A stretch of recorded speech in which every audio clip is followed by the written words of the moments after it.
ચાલો. નમસ્કાર વિદ્યાર્થી મિત્રો, હું રોહિત સોંદરવા ફરી આ એક અગત્યના સેશન સાથે આપની સાથે આવ્યો છું. સેશનમાં વાત કરીએ તો કે ભાઈ આરબીઆઈમાં ન્યૂ વેકેન્સી આવી છે. આ નથી આસિસ્ટન્ટની કે નહીં ગ્રેડ 2 ઓફિસરની. તો વેકેન્સી છે શેની? તો કે ભાઈ થોડી ચર્ચામાં છે અને વેકેન્સી જેવી છે કે ભાઈ આરબીઆઈ આપણે બધા જાણીએ છીએ, બેંકોની bank, reserve bank of India, ને એમાં તમે ઓફિસ એટેન્ડન્ટ તરીકે લાગો તો પણ તમે એક પ્રકારના ઓફિસર જ કહેવાય. કેમ કે આરબીઆઈમાં નોકરી તમારી સામાન્ય ક્લાસ 4ની આ પોસ્ટ છે, ઓફિસ એટેન્ડન્ટ, તો પણ એ કંઈ સામાન્ય પોસ્ટ નથી. તમે પગારને બધી વસ્તુઓ અહીંયા જોજો તો આપણા શોર્ટ્સ જે આનો છે એ પણ આપણે અપલોડ કર્યો હતો. સાથે સાથે તો કે ભાઈ ઉપયોગી છે વિદ્યાર્થીઓ માટે, અને એના માટે તો ઘણા બધા વિદ્યાર્થીઓની એવી ડિમાન્ડ હતી કે સાહેબ ફૂલ વિડીયો લાવો. તો આ ફૂલ વિડીયો સાથે આવી ગયો કે શું છે આમાં, કઈ રીતના એપ્લાય કરવાનું છે અને ક્યાંથી એપ્લાય કરવાનું છે, ને નોટિફિકેશન આખી શું છે, એ નોટિફિકેશન આખી અહીંયા તમને હું સમજાવી દઈશ. ડન. તો વાત કરીએ તો આ ભરતી 10 પાસ ઉપર છે. ક્વોલિફિકેશન 10 પાસ એટલે બધા 10 પાસ નહીં. શું વસ્તુ છે એના માટે તો કે ભાઈ આખો વિડીયો જોજો, તમને બધું ખબર પડી જશે. વાત કરીએ તો કે ભાઈ જગ્યા ઓછી છે પણ એક જગ્યા છે ને એ પણ કામની છે. અહીંયા એક જગ્યા છે ને એ પણ ઇમ્પોર્ટન્ટ છે, એવી વસ્તુ છે અહીંયા. તો કે ટોટલ આ જે વેકેન્સી છે એ 2025ની છે. આ જે વેકેન્સી જે છે એ આવી છે 2026માં, પણ ઘણા છે 2025ના, જે મીન્સ 25નું ફાઇનાન્શિયલ યર, એટલે કે 25-26 31 માર્ચ સુધીમાં. તો 572 જગ્યાઓ છે. ઓફિસ એટેન્ડન્ટની આ જગ્યાઓ છે. હવે જે લોકોને ફોર્મ ફિલિંગ, પછી હું કહી દઈશ ફોર્મ ફિલિંગમાં જે લોકોને ઇસ્યુ આવે એ લોકોને ક્યાંથી ભરવું, કઈ રીતના ભરવું. તો આ જે નોટિફિકેશન છે ને એના ફર્સ્ટ પેજ ઉપર તમે આ પહેલા પેજ ઉપર 572ના ઓફિસ એટેન્ડન્ટ છે, એની નીચે તમે જાઓ ને એટલે નીચે અહીંયા જો મોડ ઓફ એપ્લિકેશન આપ્યું છે, એમાં તમે અહીંયા ઓનલાઈન એપ્લાય આરબીઆઈ ઓઆરજીમાં જઈને કરો, અથવા તમે આ brief instruction for filling of form છે ને, અહીંયા ઓનલાઈન એપ્લિકેશન જો આ બ્લુ દેખાય છે, આની ઉપર આમ ક્લિક કરશો ને તમે નોટિફિકેશનમાં, એટલે સીધા તમે સાઇટ ઉપર જતા રહેશો. તો ત્યાંથી તમારું ફોર્મ ફિલિંગ થઈ જશે. નોર્મલી જે લોકો આઈબીપીએસમાં ભર્યું હશે, પણ આઈબીપીએસ વાળા તો અહીંયા નહીં ભરી શકે એવું છે, આડી જોઈશું આપણે. તો આ recruitment for the post of office attendant પીવાય, એટલે કે ફાઇનાન્શિયલ યર 2025-26 એની વેકેન્સી છે. અહીંયા વેબસાઇટ લિંક ઓપન ક્યારે થઈ? તો કે 15 જાન્યુઆરીથી ફોર્મ ફિલિંગ ચાલુ થઈ ગયા છે. ફેબ્રુઆરી 4 સુધી આના ફોર્મ ફિલિંગ થશે. સાથે તો કે જે લોકોને આની ટેસ્ટ ફી જે છે, એટલે કે પરીક્ષા ફી જે ભરવાની છે એની, તો એ પણ તમારી 4 ફેબ્રુઆરી સુધી ફિલઅપ થશે. 15 જાન્યુઆરીથી 4 ફેબ્રુઆરી. અહીંયા આની ઓનલાઈન ડેટ, જે એક્ઝામ ડેટ છે પણ આપી દીધી. ભાઈ આરબીઆઈ છે, કંઈ જેવી તેવી સંસ્થા નથી. અને તમને ખબર છે કે આનું પણ એક પદ્ધતિસરનું ગ્રેડ 2 ઓફિસર શું છે, આસિસ્ટન્ટ શું છે, આપણે જાણીએ છીએ ને. ભાઈ અહીંયા આ ઓફિસ એટેન્ડન્ટ નામની પોસ્ટ છે, પણ આનું ઇન ફ્યુચર અને સ્કોપ ઘણો બધો છે, એવી કહેવાની બાબતો નથી. પણ જે લોકો કોઈને પૂછ્યું તો તમે કે ભાઈ શું છે એમ આરબીઆઈની ઓફિસ આપણે અમદાવાદમાં છે, અને તમને જોબ ત્યાં જ મળશે અમદાવાદમાં, અને એક સારામાં સારી પોસ્ટ ઉપર, અને તમે પ્રમોશનથી ક્યાં ને ક્યાં પહોંચી શકો. ફેબ્રુઆરી 28 અને માર્ચ 1 2 દિવસ આની પરીક્ષા રહેશે, ઓનલાઈન પરીક્ષા હશે તમારી. આ 2 દિવસમાંથી કોઈ એક દિવસે પરીક્ષા આવશે. વાત કરીએ તો કે ભાઈ એક બીજી વસ્તુ પણ આ લોકોએ મેન્શન કરી છે, 4 નંબર હેલ્પ ફેસિલિટી. તમે ફોર્મ ફિલિંગ બાબતે અથવા કોઈ એક્ઝામિનેશન ફીમાં તમારા કંઈ કપાઈ ગયા હોય ને એવું કંઈ ઇસ્યુ થયું હોય, અથવા કોઈ રિસિપ્ટ ઓન કોલ લેટર બાબત, ફરી કોલ લેટર જ્યારે એક્ઝામના આવે ત્યારે કોઈ બીજી કોઈ ક્વેરી હોય, એટલે કે આ ભરતી રિલેટેડ, તો તમે અહીંયા આ એક સાઇટ છે એમણે આપી છે, તેમાં જઈને તમે રાઇઝ કરી શકો છો તમારે કંઈ પણ ઇસ્યુ હોય તો. સાથે બાકી અમે તો છે જ. ડન. Detail notice. હવે આની વેકેન્સીની વાત કરીએ તો આ જે કાઉન્સમાં લખેલી છે ને બેકલોગ છે. બેકલોગ એટલે કે જે બાકી હતી અગાઉની એ. આપણે તો કે આપણે આવશું અમદાવાદમાં. અહીંયા જગ્યાઓની તો એસસીમાં 0 જગ્યા છે. અહીંયા એસસી કેટેગરીમાં 0 છે. એસટીમાં 8 જગ્યાઓ છે કુલ. ઓબીસીમાં તો કે ઓબીસીમાં 1 છે.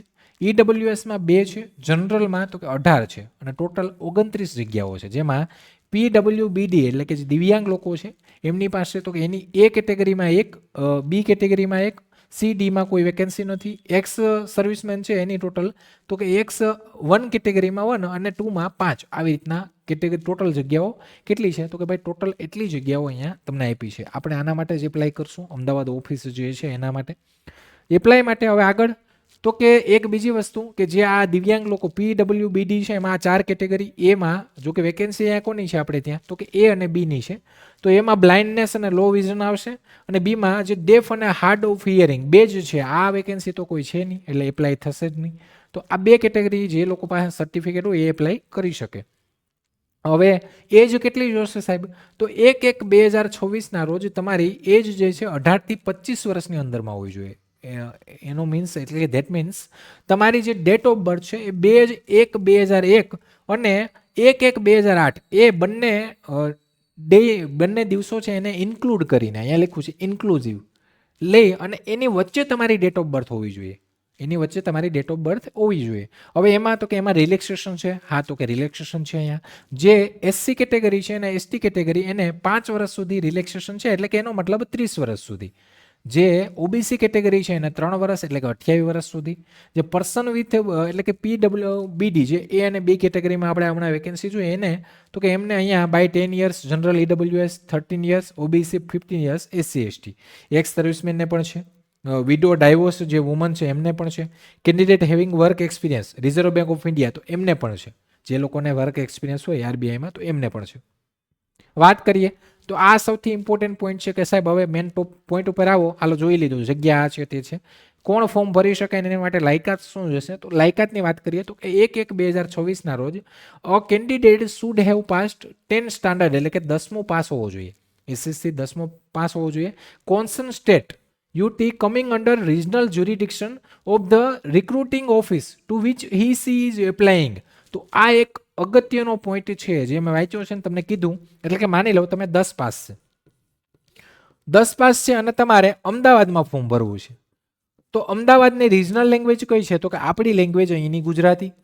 તો એનો મતલબ કે તમે જે આ 10મો પાસ છે તો કે એ કયા રાજ્યમાં અથવા કેન્દ્ર શાસિત પ્રદેશ ત્યાં જ પાસ કરેલું હોવું જોઈએ કે જ્યાં તમારી આ રિજનલ જ્યુરિડિક્શન હોય, એટલે કે જ્યાંની રિક્રુટમેન્ટ ઓફિસ હોય ત્યાં જ જ્યાં તમે એપ્લાય કરો છો. એટલે કે એનો મતલબ તમે તો કે ક્યાં? અમદાવાદમાં. એટલે કે આપણે ગુજરાતમાં જે હોય એ જ એપ્લાય કરી શકે. બહારના કોઈ હોય કે જેને 12માં ક્યાંય 10 પાસ એટલે એનો મતલબ આઉટ ઓફ સ્ટેટના કોઈ પણ અહીંયા એપ્લાય નહીં કરી શકે. આ તો પેલું થયું. Such qualification should be from a recognise board of that state UT છે ને, that state UT. The regional jurisdiction of recruitment office is given annexure IV. આની ઉપર ક્લિક કરશો તો આપણું અમદાવાદ જ છે અને આપણી ગુજરાતી ભાષા છે. The candidate should be in under graduate as on 1 જાન્યુઆરી એટલે કે 1/1/2026 રોજ તમે અંડર ગ્રેજ્યુએટ હોવા જોઈએ. એટલે કે એનો મતલબ શું થયો સાહેબ? તો કે તમે ગ્રેજ્યુએટ ના હોવા જોઈએ. ગ્રેજ્યુએટ એટલે કે graduates and candidates possessing higher qualification are not eligible. એટલે કે જે લોકોનું ગ્રેજ્યુએટ કમ્પ્લીટ છે એટલે કે ગયા વર્ષે અથવા આ વર્ષે 1/1/2026 રોજ જેનું ગ્રેજ્યુએશન થઈ ગયું અને જે લોકો ગ્રેજ્યુએટ કરતાં પણ વધારે ડિગ્રી ભણેલા છે તો એ લોકો એપ્લાય નહીં કરી શકે. આવું લખ્યું છે ક્લિયરલી. અંડર ગ્રેજ્યુએટ એટલે તો કે ભાઈ તમે 12 પાસ હોય ને તો એનો મિનિંગ એક હવે પ્રશ્ન એ ઊભો થાય કે સાહેબ માની લો કે મારી કોલેજ ચાલુ છે તો હું ભરી શકું કે ના ભરી શકું? તો એક આ સેન્ટેન્સ પ્રમાણે જોઈ શકીએ કે કોલેજ જેની રનિંગ હોય ને એ ભરી શકે લાગે તો, કેમ કે અંડર ગ્રેજ્યુએટ જ કહેવાય. એની પાસે ગ્રેજ્યુએટની ડિગ્રી તો નથી આવી એટલે એ ભરી શકે. એટલે ટ્રાય કરજો મે બી. અને કંઈ તમારે કેમ કે ક્લિયરલી મેન્શન નથી અહીંયા એટલે એમાં આપણે એને કહી શકીએ. એવું કંઈ હોય તો આની હેલ્પલાઇનમાં તમે એ રાઇઝ કરી શકો છો જે આગળ મેં તમને બતાવ્યું હોય. ઠીક છે. એક્સ સર્વિસમેન છે એનું પણ અહીંયા તો કે ભાઈ એક્સ સર્વિસમેનમાં એવું છે કોઈ 10 પાસ ઉપર કોઈ આર્મીમાં કે ક્યાંય લાગ્યું છે અને એણે 15 વર્ષની સર્વિસ કરી છે, પૂરી કરી, ઠીક છે, આર્મીમાં કે ગમે ત્યાં, પછી જે એક્સ સર્વિસમેનમાં આવે તો એ 10 પાસ છે તો એ ગ્રેજ્યુએટ ના ગણાય. તો એ 10 પાસ ઉપર એ ભરી શકે. જે લોકો 10 પાસ ઉપર આર્મીમાં લાગ્યા હોય, 8 પાસ ઉપર આર્મીમાં લાગ્યા હોય તો ભરી શકે. બીજું એક આ છે candidate applying to recruiting office should be proficiency in the language know to read write speak and understand the language of the state UT falling under that office. એટલે એનો મતલબ કે તમે અમદાવાદમાં ફોર્મ ભરો છો, ગુજરાતમાં ફોર્મ ભરો છો, તમને ગુજરાતની જે રિજનલ લેંગ્વેજ એટલે કે ગુજરાતી વાંચતા, લખતા, બોલતા, સમજતા બધી રીતે આવવી જોઈએ અને એની એક ટેસ્ટ પણ આ લોકો લેશે પછી. તો એનો મતલબ અહીંયા આઉટ સ્ટેટવાળા માટે તો કોઈ ઓપન બારી છે જ નહીં.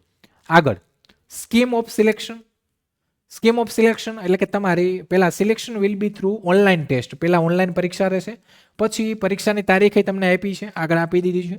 પછી તમારી લેંગ્વેજ પ્રોફિશિયન્સી ટેસ્ટ રહેશે એટલે કે એલપીટી, જેમાં તમારી ભાષા એટલે કે તમને ગુજરાતી ભાષા બોલતા, લખતા, વાંચતા અને સમજતા આવડે છે કે નહીં એની એક ટેસ્ટ હશે. જો કે નોર્મલી 10માં આપણે ગુજરાતી હોય એક એઝ અ ભાષા તરીકે તો એલપીટીમાં વેવ કરે છે એવું હોય છે, પણ અહીંયા લગભગ લેશે તો લઈ તો કંઈ વાંધો નહીં, આપણે આવડે જ છે. ઓનલાઈન ટેસ્ટ તો આ અગત્યની છે, મલ્ટિપલ ચોઇસ છે. હવે અહીંયા તો કે જગ્યાઓ 29 છે પણ ભાઈ એક સારી ઓપોર્ચ્યુનિટી છે. અહીંયા તમારું રિઝનિંગ આવશે. રિઝનિંગ જે છે એ 30 ક્વેશ્ચન અને 30 માર્કનું. તમારું સેકન્ડ જનરલ ઇંગ્લિશ જે 30 ક્વેશ્ચન 30 માર્ક, તમારું જનરલ અવેરનેસ એટલે કે જે કરંટ અફેર છે એ ફાઇનાન્શિયલને લગતું જ હોય કેમ કે બેંકની છે એટલે 30 માર્ક એના 30 એના ક્વેશ્ચન, ન્યુમેરિકલ એબિલિટી એટલે કે ગણિત જેના 30 માર્ક એના 30 ક્વેશ્ચન. હવે આના તો કે ટોટલ માર્ક્સ 120 ક્વેશ્ચન 120 માર્ક અને આમાં તમને સમય મળશે 90 મિનિટનો એટલે કે 90 મિનિટમાં તમારે આ જે કેટલા તો કે 120 ક્વેશ્ચન એટેમ્પ કરવાના ને એના 120 માર્ક રહેશે. આમાંથી જે લોકો ક્વોલિફાય થશે એની લેંગ્વેજ પ્રોફિશિયન્સી ટેસ્ટ થશે.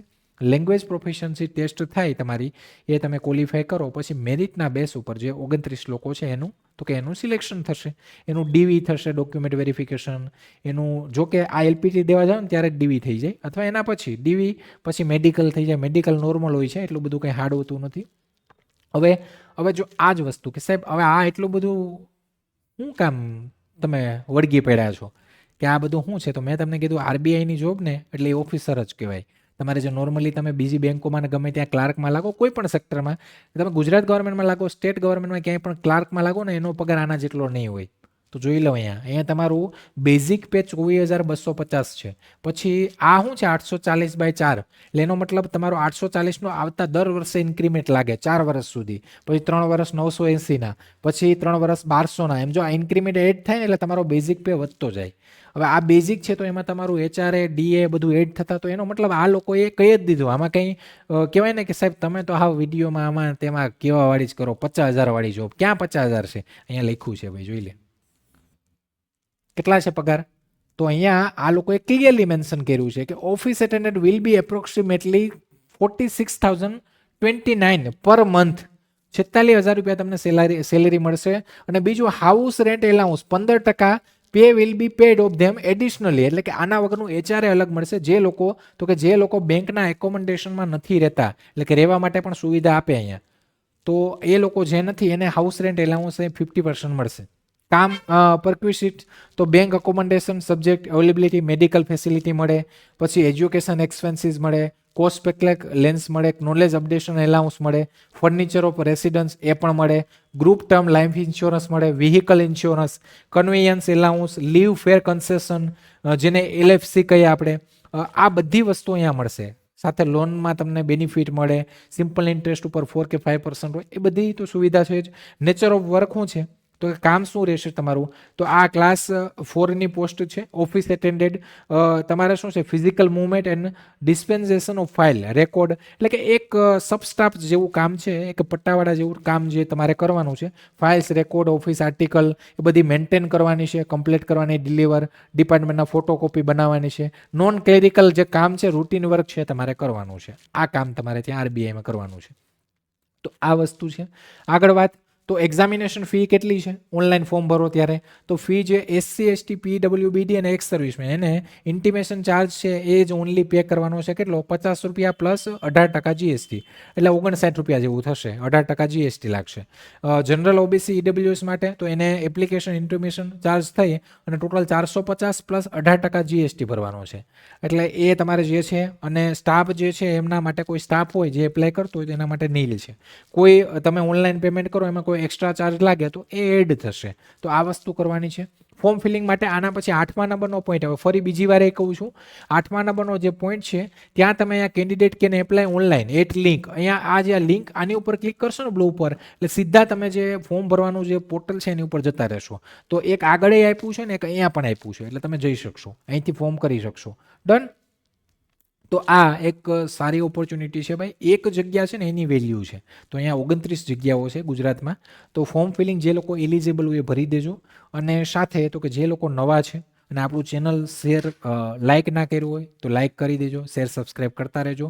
અને જો આ સેશન પસંદ આવ્યું હોય તો તમારા જે રિવ્યૂ છે એ તમે કોમેન્ટમાં આપી શકો છો અને લાઇક કરી શકો છો ભાઈ. લાઇકમાં તમારો કંઈ ચાર્જ નથી લાગવાનો. બીજી વસ્તુ કે તમને એવું લાગે કે ભાઈ ફોર્મ ફિલિંગ સેશન છે તો તમે કોમેન્ટમાં કરી શકો છો, તો આપણે આનું ફોર્મ ફિલિંગ સેશન છે એ પણ લાવશું. ડન.